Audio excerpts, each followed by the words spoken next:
ओम सर्वस्वरूपे सर्वेशे सर्वशक्ति समन्विते भयभस्त्राहिनो देवी दुर्गे देवी नमोस्तुते। नमस्कार, स्वागत है आप में आचार्य डॉक्टर विक्रमादित्य आपके साथ हूँ। आज हमारा विषय है मकर राशि वालों के लिए जो शनि वक्री होने जा रहे हैं 17 जून से क्या प्रभाव उत्पन्न करेंगे। देखिए मकर राशि वालों, शनि आपकी राशि के स्वामी हैं और इस वक्त द्वितीय भाव में चल रहे हैं और द्वितीय भाव की राशि के भी वही स्वामी हैं। शनि दो राशि के स्वामी होते हैं, मकर के और कुंभ के। और कुंभ अगर हम बात कर रहे हैं मकर राशि वालों के लिए, तो मकर राशि वालों के लिए खासतौर पे लग्न के और द्वितीय भाव के स्वामी शनि हो जाते हैं।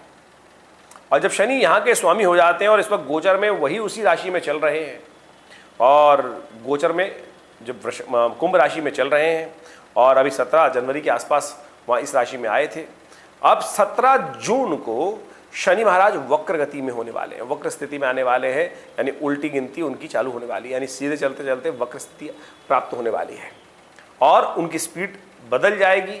जिस प्रकार से आगे भाग रहे थे अब वो स्पीड आगे बढ़ने से रुकेगी और धीरे धीरे उनकी स्पीड कम होते होते होते होते थोड़ी सी पीछे की तरफ जाएगी और ये स्थिति चलने वाली है करीब करीब 4.5 महीने। 17 जून को शनि महाराज कुंभ राशि में चलते चलते वक्री हो जाएंगे और करीब करीब रात को 10:19 पर और 4 नवंबर तक वक्र स्थिति में रहेंगे। और आपके तो बहुत इंपॉर्टेंट भाव में बैठे हुए हैं, लग्न में खासतौर पर आपकी लग्न राशि जो है वहाँ पर भी वहाँ के स्वामी होकर द्वितीय भाव में धन का भाव, लग्न तो स्वयं आप हैं, साथ साथ उसे कई प्रकार की प्रेडिक्शन की जाती है, स्वयं के बारे में, तनु के भाव में, शरीर के बारे में, आपकी अपनी पर्सनालिटी के बारे में सब प्रेडिक्शन की जाती हैं। और द्वितीय भाव धन का भाव माना जाता है, क्रिय विक्रिय का भाव माना जाता है, ट्रेडिंग का भाव माना जाता है, कुटुंब का भाव माना जाता है और वाणी का भाव भी कई जगह उसको माना गया है। और ये विशेष तौर पर नेत्र भी इसको कई स्थानों पे कहा जाता है। तो ऐसे में शनि महाराज की जो वहां स्थिति चल रही है वो आप पर कई प्रकार के अशुभ प्रभाव उत्पन्न हो सकते हैं, आपके जीवन में कई प्रकार की आशंकाओं से ग्रसित कर सकते हैं। आपके जो विशेष तौर पे प्रभाव है, देखिए शनि का पर्सनालिटी पर प्रभाव पड़ता है क्योंकि शनि आपकी राशि के अनुसार से राशि के स्वामी है और वो राशि लग्न स्वामी राशि भी है, साथ साथ द्वितीय भाव के स्वामी भी है।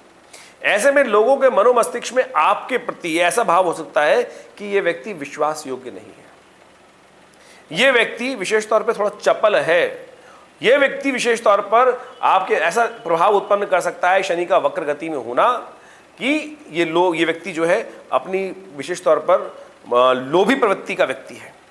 और साथ साथ इसका प्रभाव और भी आपके जीवन में हो सकता है कि लोग आप पर पूरी तरह से विश्वास न करें, कार्यों में कई प्रकार के कष्ट आने के योग बन जाए। भाग्य अनुकूल आप जो कार्य कर रहे हैं, मेहनत कर रहे हैं, उसमें आपकी सफलता में कई प्रकार की बाधा उत्पन्न करने के ये अवसर बना सकता है। तो ऐसे में शनि को आप समझ लेना चाहिए। शनि धन के स्वामी हैं, आपके लाभ को विशेष तौर पे धन आमदनी को वो लोन में परिवर्तित कर सकते हैं, यानी लोन की आवश्यकता हो सकती है, लोन पास करने के लिए स्थिति बनती दिखाई दे रही है शक्ति में। और एक बात समझें, जब हम ज्योतिष का अध्ययन करते थे तो हम जब समझते थे तो हमने कई प्रकार ऐसे प्रभाव देखा कि जब शनि महाराज मार्गी होते हैं और मार्गी से जब वक्री होते हैं तो शनि की शक्ति कई गुना अधिक बढ़ जाती है। आप ऐसा माने, आपने गाड़ी चलाते होंगे, आप गाड़ी चलाते चलाते जब आप कई बार बैक गियर लगाते हैं और गाड़ी मिट्टी में फंसी होती है तो आगे वाले गियर में वो गाड़ी निकल नहीं पाती, लेकिन बैक गियर जब लगाते हैं, रिवर्स गियर जब लगाते हैं तो गाड़ी की शक्ति कई गुना अधिक बढ़ जाती है और वो गड्ढे से बाहर निकालकर बैक गियर जो होता है गाड़ी को निकालने का काम एज कम्पेयर टू जो फर्स्ट गियर होता है उससे बढ़िया कार्य कर देता है।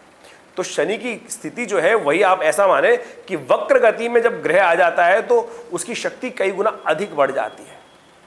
अब उसकी गति जो है, क्योंकि उसका वक्री गति का मतलब है उसका मुख्य जो आकृति है सामने की तरफ, जो पृष्ठोदय शीर्ष जिस प्रकार से हमारे जो राशियों का भाव बताया गया कि सीधी या उल्टी है, उसी प्रकार से ग्रह को वक्री और मार्गी बताया गया कि सीधा चल रहा है या उल्टा चल रहा है। तो वक्र गति से जब चलने का स्थिति आती है तो वापस स्थिति जब आती है तो ऐसे में उसकी दृष्टियां भी बदल जाती हैं। इस बात को ध्यान रखते हुए कार्य करने की जरूरत है। और इन ग्रहों के साथ साथ तो ग्रहों का प्रभाव भी विचित्र प्रकार का हो रहा है। ऐसे में अगर आप समझें 17 जून को जब शनि महाराज वक्री होंगे चलते चलते रात्रि में 10:19 पर और 4 नवंबर 4.5 महीने तक रहेंगे, तो उसी दौरान विशेष तौर पर आप ये समझें कि मंगल भी जो है इन दिनों विशेष जो मंगल जो है वो जब अभी है 9 मई से लेकर 30 जून तक वो कर्क राशि में रहने वाले, बड़े निस्तेज रहने वाले, षडाष्टक योग बनाने वाले। और वहीं बात करें तो 30 जून को जब मंगल परिवर्तित होंगे, और मंगल परिवर्तित होकर उस समय शनि वक्री हो जाएंगे, और वो 18 अगस्त तक महाराज शनि जो है विशेष तौर पर मंगल महाराज वो सिंह राशि में आ जाएंगे, और सिंह राशि में समसप्तक योग बना लेंगे। अभी पहले षडाष्टक योग बनेगा शनि मंगल का, और उसके बाद समसप्तक योग बन जाएगा, एक दूसरे के आमने सामने शनि और मंगल हो जाएंगे। और फिर वापस 18 अगस्त को निकलकर फिर शनि महाराज का जो प्रभाव होगा वो भी एक दूसरे छठे आठवें होंगे। खैर उसको बहुत सारे ज्योतिषीगण मानते नहीं है, और लेकिन जो ओवरऑल प्रभाव है वो विशेष तौर पर अच्छा नहीं माना जा सकता। तो ऐसे में जो सफलता मिलने के योग तो बनते दिखाई दे रहे हैं, लेकिन उसमें कई प्रकार की रुकावटें उत्पन्न हो सकती हैं। तो ऐसे में आपको उसका उपाय अवश्य करना चाहिए। बुद्धि में सही प्रकार का स्थान आए, बुद्धि में सही प्रकार के विचार आए, ऐसा कोशिश ये करने का प्रयास करना चाहिए। व्यवसाय में विशेष तौर पर बड़ी सावधानी रखते हुए कार्य करने की जरूरत है, क्योंकि शनि आपके लग्न के भी स्वामी है, सप्तम भाव को भी देख रहे हैं, और उन सब के प्रभाव से शनि का वक्र होना एक तरह से ये आने वाले जो 4-6 महीने रहेंगे, विशेष तौर पर जून की हम बात करें 4.5 महीने, ऐसे में कई उठापटक के योग बनते दिखाई दे रहे हैं। यदि हम भारत की बात भी करें तो भारत में भी देखिए कई क्षेत्रों में इलेक्शन होने वाले हैं, पूरे विश्व में युद्ध की स्थिति बनी ही हुई है, और ऐसे में शनि का समसप्तक योग होना और शनि का वक्री होना, मार्गी से वक्री हो जाना, ये विशेष तौर पर कोलाहल उत्पन्न करने के योग बना सकता है, अशांति का वातावरण बना सकता है। तो ऐसे में आपको अपने जीवन में, अपने परिवार में, कुटुंब भाव में शनि महाराज आपके चल रहे हैं, तो उनको सबको ठीक करना का प्रयास आपको अवश्य करना चाहिए। अन्यथा शनि को वहाँ पर विशेष तौर पर कई प्रकार की बाधा उत्पन्न करने के योग बन सकते हैं। ऐसे में आप एक काम करने का प्रयास करें। हम आपको एक उपाय दे रहे हैं। देखिए, उपाय के द्वारा हर चीज़ का रेमेडी है, हर चीज़ का रेमेडियल एस्पेक्ट जो है वो विशेष तौर पर समझने का प्रयास करना चाहिए। सबसे पहले तो ये एनालाइज करने का प्रयास करें कि आपके जीवन में, जन्मपत्री में कौन सी महादशा चल रही है। शनि महाराज आपकी राशि कुंडली के अनुसार से किस भाव में बैठे हैं, राशि के अनुसार से तो आप गोचर का प्रभाव समझ लिया, लेकिन मूल आपकी कुंडली के अंदर शनि का प्रभाव कैसा है। कहीं आपके शनि में महाराज अशुभ प्रभाव उत्पन्न करने वाले हैं, अशुभ प्रभाव करने वाले हैं, ये गोचर के दृष्टिकोण से तो एक बात हो गई, लेकिन ओवरऑल कुंडली को देखकर भी हर चीज़ को एनालाइज करने का प्रयास करना चाहिए। अन्यथा ये समय जो है वो कई प्रकार के कष्ट देने के योग बना सकता है, मन में असंतुष्टता का भाव उत्पन्न कर सकता है। खान पान में विशेष तौर पर ध्यान रखने की ज़रूरत है, क्योंकि शनि की दृष्टि इस वक्त आपके उदर भाव पे भी पड़ रही है, और माता वाले भाव पे पड़ रही है, जमीन जायदाद वाले भाव पे पड़ रही है, और वहाँ ऐसे में शनि महाराज का वक्री होना ये विशेष तौर पर बड़ी सावधानी से चलने वाला रहेगा। बहुत जो भी कार्य करें बहुत सावधानी के साथ करने का आपको प्रयास करना चाहिए, अन्यथा कहीं ना कहीं महाराज शनि परेशान करने के योग दे सकते हैं।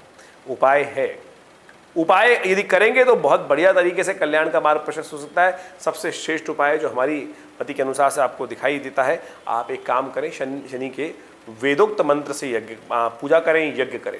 ओम शन्नो देवी रविष्ट्रय आपो भवन्तु पीतये शन्नो रविष्ट्रवन्तु नः, ये वेदोक्त मंत्र है, और यदि इसका जप कर लें या इसके द्वारा यज्ञ कर लें, देखिए यज्ञ एक बहुत चमत्कारिक विधा है।